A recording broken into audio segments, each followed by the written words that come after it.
Hi friends, അസ്സാം വലൈക്കും. ബിസ്മി കിച്ചണിലോട്ട് എല്ലാവർക്കും സ്വാഗതം. ഇന്ന് നമ്മൾ സൂപ്പർ ടേസ്റ്റി ആയിട്ടുള്ള ഒരു ഈസി മുട്ടക്കറിയുടെ റെസിപ്പി ചെയ്യുന്നത് എങ്ങനെയെന്ന് നോക്കാം. അതിനായിട്ട് ഇതുപോലെ ഒരു പാൻ വെച്ച് കൊടുക്കുക. ഇതിലേക്ക് ഞാൻ 1 ടേബിൾ സ്പൂൺ ഓയിലാണ് ചേർത്ത് കൊടുക്കുന്നത്. നിങ്ങളുടെ അടുത്ത് വെളിച്ചെണ്ണ മതിയെങ്കിൽ വെളിച്ചെണ്ണയും യൂസ് ആക്കാവുന്നതാണ് കേട്ടോ. അപ്പോൾ ഇതിലേക്ക് ഞാനൊരു 10ഓളം വരുന്ന വെളുത്തുള്ളിയും ഒരു ചെറിയ കഷ്ണം ഇഞ്ചിയും ഒരു 3 പച്ചമുളകും ഞാൻ കട്ടാക്കിയത് ഇതിലേക്ക് ചേർത്ത് കൊടുക്കുന്നുണ്ട്. വെളുത്തുള്ളി കട്ടാക്കിയിട്ടില്ല കേട്ടോ. ഇതിലേക്ക് ഒരു 2 കറിവേപ്പിലൂടെ ചേർത്തിട്ട് ജസ്റ്റ് ഒന്ന് ചൂടാക്കി എടുക്കാം. ഇനി ഇതിലേക്ക് നമ്മൾ ഒരു വലിയ സവാളയാണ് എടുത്തിട്ടുള്ളത്. അത്യാവശ്യം വലിപ്പമുള്ളൊരു സവാള എടുത്തിട്ട് ഇതുപോലെ ഒന്ന് നീളത്തിലൊന്ന് കട്ടാക്കിയിട്ട് അതുകൂടെ ചേർത്ത് കൊടുക്കുക. ഇതെല്ലാം ഒരുപാട് വാടി അങ്ങോട്ട് ചോന്ന് വരേണ്ട ആവശ്യമൊന്നുമില്ല. ജസ്റ്റ് എല്ലാം പാടൊന്ന് വാടി കിട്ടിയാൽ മാത്രം മതിയാകും കേട്ടോ. ഇനി ഈ സവാളയിലേക്ക് നമ്മളിപ്പോൾ ഉപ്പൊന്നും ചേർത്ത് കൊടുക്കേണ്ട ആവശ്യമില്ല. ഇനി നമ്മളിതൊന്ന് വേറൊരു പാത്രത്തിലേക്ക് ഫ്ലെയിമൊക്കെ ഓഫാക്കിയിട്ട് മാറ്റി കൊടുക്കാം. ചൂടാറി വരട്ടെ. ചൂടാറാൻ വേണ്ടിയാണ് ഒരു പാത്രത്തിലേക്ക് മാറ്റിയത്. ചൂടൊക്കെ ആറി വന്നിട്ടുണ്ട്. അപ്പോൾ ഇത് നമുക്കൊരു മിക്സിയുടെ ജാറിലേക്ക് ഇട്ട് കൊടുക്കാം. വളരെ സിമ്പിളായിട്ട് നല്ല ടേസ്റ്റി ആയിട്ട് തയ്യാറാക്കി എടുക്കാവുന്ന ഒരു വെറൈറ്റി മുട്ടക്കറിയാണ് കേട്ടോ. ഇനി ഇതിലേക്ക് നമ്മൾ ചേർത്ത് കൊടുക്കുന്നത് തൈരാണ്. ഞാൻ 2 ടേബിൾ സ്പൂൺ തൈര് ചേർത്ത് കൊടുക്കുന്നുണ്ട്. ഞാൻ ചേർത്ത് കൊടുക്കുന്ന തൈര് പുളിയില്ലാത്ത തൈരാണ് ചേർത്ത് കൊടുക്കുന്നത്. അധികം പുളിയൊന്നുമില്ല, ജസ്റ്റ് ഒരു ചെറിയൊരു പുളി മാത്രമേ ഉള്ളൂ കേട്ടോ. അപ്പം നിങ്ങളുടെ അടുത്തിരിക്കുന്ന തൈര് ഒരുപാട് പുളിയുള്ള തൈരാണെങ്കിൽ 1 ടേബിൾ സ്പൂൺ തൈര് ചേർത്ത് കൊടുത്താൽ മതി. ഇനി നമ്മൾ ഇതിലേക്ക് വെള്ളം ഒന്നും ചേർക്കേണ്ട ആവശ്യമില്ല. ഇങ്ങനെ അരച്ചെടുക്കാം കേട്ടോ. ഇനി ഒരു കൈപ്പിടിയോളം വരുന്ന മല്ലിയില കൂടി ചേർത്തിട്ട് നല്ല പേസ്റ്റ് പോലെ ഇതൊന്ന് അരച്ചെടുക്കാം. ഈ തൈരിൻ്റെ നനവ് കൊണ്ട് തന്നെ നമുക്കിത് അരച്ചെടുക്കാൻ പറ്റും. ഇതിവിടെ മാറ്റി വെക്കാം. ഇതുപോലെ ഒരു പാൻ അടുപ്പത്ത് വെച്ച് കൊടുക്കുക. ഇതിലേക്ക് 1 ടേബിൾ സ്പൂൺ ഓയിലാണ് ഒഴിച്ചു കൊടുക്കുന്നത്. ഇതിലേക്ക് ഒരു പിഞ്ച് മഞ്ഞൾപ്പൊടി ചേർത്ത് കൊടുക്കാം. അതുപോലെ തന്നെ ഒരു 1/4 ടീസ്പൂൺ വരുന്ന കുരുമുളകിൻ്റെ പൊടി കൂടെ ചേർത്തിട്ട് ഇതൊന്ന് ജസ്റ്റ് ഇതുപോലെ ഒന്ന് ഇളക്കിയെടുക്കാം. എന്നിട്ട് നമ്മളിവിടെ എടുത്തു വെച്ചിട്ടുള്ള മുട്ടയാണ് ചേർത്ത് കൊടുക്കുന്നത്. 5 മുട്ട ഞാനൊന്ന് വരഞ്ഞെടുത്തിട്ടുണ്ട് കേട്ടോ. നമ്മൾ മീനൊക്കെ വരയൂലേ, അതേപോലെ ഇങ്ങനെ 2 സൈഡും ഒന്ന് വരഞ്ഞു കൊടുത്തിട്ടുണ്ട്. എന്നിട്ട് ഇതിലേക്ക് ചേർത്തിട്ട് ഒന്ന് ജസ്റ്റ് ഒന്ന് ഇളക്കിയെടുക്കാം. ഒന്ന് ചെറുതായിട്ട് ഈ അരവയ്ക്കയും മുട്ടയുടെ എല്ലാ ഭാഗത്തേക്കും എത്തുന്ന രീതിയിലൊന്ന് മൂപ്പിച്ചെടുക്കാം. ഫ്ലെയിം ഒന്ന് മീഡിയത്തിൽ വെച്ചാൽ മതി, ഹൈ ഫ്ലെയിമിലൊന്നും വെക്കേണ്ട കേട്ടോ. അവിടെ മുട്ട ഇങ്ങനെ ഒന്ന് കളർ മാറി തുടങ്ങുന്ന സമയത്ത് ഈ അരവയ്ക്ക മുട്ടയിലേക്ക് ഒന്ന് പിടിച്ചിങ്ങനെ വരുന്ന സമയത്ത് നമുക്ക് എണ്ണയിൽ നിന്ന് കോരിയിട്ട് ഒരു പാത്രത്തിലേക്ക് തന്നെ മാറ്റി കൊടുക്കാം.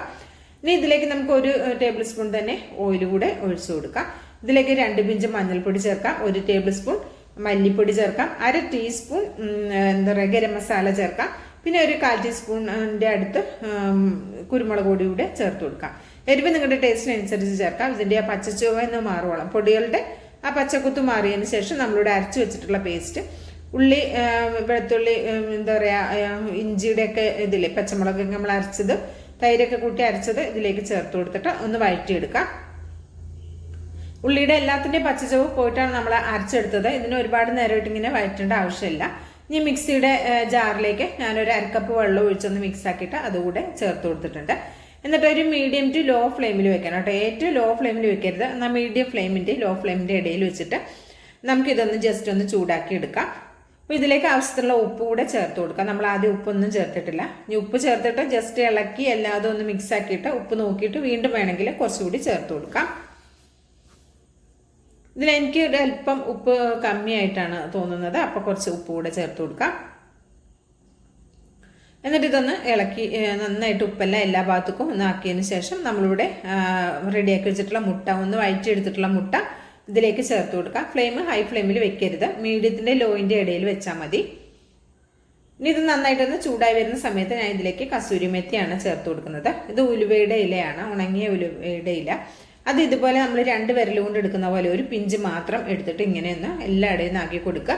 ഇങ്ങനെ ഇട്ട് കൊടുക്കുക. എന്നിട്ട് ഇതൊന്ന് അടച്ചു വെച്ചിട്ട് ഞാനൊരു 3 മിനിറ്റാണ് ഇതൊന്ന് തിളപ്പിച്ചെടുത്തിട്ടുള്ളതായിരുന്നു. ഒരുപാട് നേരമായിട്ട് തിളക്കേണ്ട ആവശ്യമില്ല. മീഡിയത്തിൻ്റെ ലോയിൻ്റെയും ഇടയിൽ വെച്ചിട്ടുള്ള ഫ്ലെയിമിൽ ഒരു 3 മിനിറ്റ് ഇതൊന്ന് കുക്ക് ചെയ്തെടുത്താൽ തന്നെ റെഡി ആയിക്കോളും. ഈ അരവയ്ക്ക മുട്ടയിലേക്ക് പിടിച്ച് നല്ല അടിപൊളി ടേസ്റ്റാണ്. ഇത് അപ്പം, ചപ്പാത്തി, അതുപോലെ പുട്ടിൻ്റെ ഒപ്പം കൂടി നല്ല ടേസ്റ്റാണ് കേട്ടോ. അതുപോലെ തന്നെ ദോശ, പൊറോട്ട, ചോറിൻ്റെ ഒപ്പവും നമുക്ക് കഴിക്കാൻ പറ്റും. അത്രയും നല്ല ടേസ്റ്റി ആയിട്ടുള്ള ഒരു മുട്ടക്കറിയാണ്. വീഡിയോ കാണുമ്പോൾ തന്നെ ഇഷ്ടമാകുകയാണെങ്കിൽ ഒരു ലൈക്ക് തന്ന് സപ്പോർട്ട് ചെയ്യാൻ ആരും മറക്കരുത്. അപ്പം നിങ്ങൾ ഇതുപോലെ റെഡിയാക്കി നോക്കിയിട്ടില്ലെങ്കിൽ തീർച്ചയായിട്ടും ഇങ്ങനെ ഒന്ന് റെഡിയാക്കി നോക്കുക. എല്ലാവർക്കും ഇഷ്ടമാകുന്ന നല്ല ടേസ്റ്റി ആയിട്ടുള്ള വെറൈറ്റി ആയിട്ടുള്ള ഒരു മുട്ടക്കറിയാണ്. ഇപ്പം തൈരും ഉള്ളിയൊക്കെ നമ്മുടെ വീട്ടിലുണ്ടാകുന്ന സാധനങ്ങളല്ലേ. അപ്പോൾ ഇത് വെച്ചിട്ടൊന്ന് റെഡിയാക്കി നോക്കുക. എല്ലാവർക്കും ഉറപ്പായിട്ടും ഇഷ്ടമാകുന്ന നല്ല ടേസ്റ്റി ആയിട്ടുള്ള ഒരു മുട്ടക്കറിയാണ്. ഇതുപോലെ ആരെങ്കിലും റെഡിയാക്കി നോക്കിയിട്ടുണ്ടെങ്കിൽ തീർച്ചയായിട്ടും അഭിപ്രായം അറിയിക്കാനും മറക്കരുത്. അപ്പോൾ വീഡിയോ ഇഷ്ടമാണെങ്കിൽ തീർച്ചയായിട്ടും ഒരു ലൈക്ക് തന്നെ സപ്പോർട്ട് ചെയ്യുക. അപ്പോൾ തന്നെ ചാനൽ സബ്സ്ക്രൈബ് ചെയ്ത് കാണുന്ന എൻ്റെ എല്ലാ പ്രിയ കൂട്ടുകാരും ഒന്ന് സബ്സ്ക്രൈബ് ചെയ്ത് അടുത്ത് വരുന്ന ബെല്ലൈക്കൺ എനേബിൾ ചെയ്ത് വെച്ചാൽ മാത്രമേ നമ്മളിടുന്ന വീഡിയോസിൻ്റെ നോട്ടിഫിക്കേഷൻ നിങ്ങളിലേക്ക് കറക്റ്റായിട്ട് എത്തുള്ളൂ.